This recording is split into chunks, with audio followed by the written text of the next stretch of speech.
quarter-finalist at the Rome Masters in 2015 and a semi-finalist last year before being stopped by Novak Djokovic on both occasions. World No. 9 Kei Nishikori could set up a rematch with Djokovic, the match that didn't take place last week at the Madrid Masters due to Nishikori's withdrawal if he beats Juan Del Potro in Thursday's third round encounter at the Internazionale Biennale d'Italia.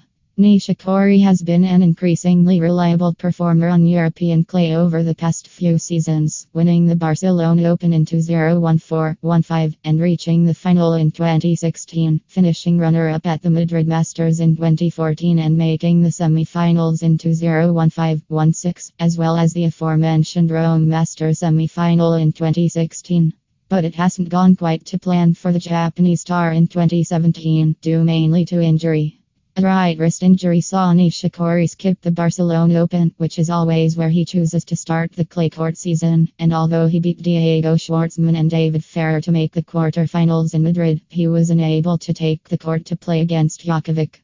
Indeed, wrist injuries may well be uppermost in the minds of the Italian crowd watching as Nishikori takes on Del Potro at the Foro Italico on Thursday, to the extent that you might see them wince every time Nishikori hits a forehand or Del Potro hits a backhand.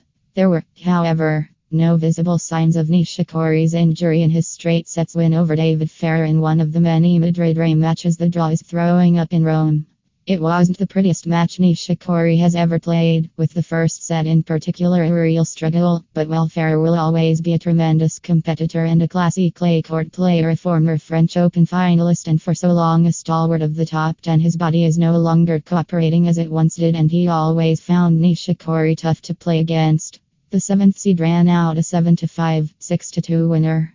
I felt pretty good, Nishikori said afterwards. It was a little bit different condition-wise from last weekend here, so I had to make some adjustments. In the match there were many ups and downs, especially in the first set, but I think overall I played a pretty good match.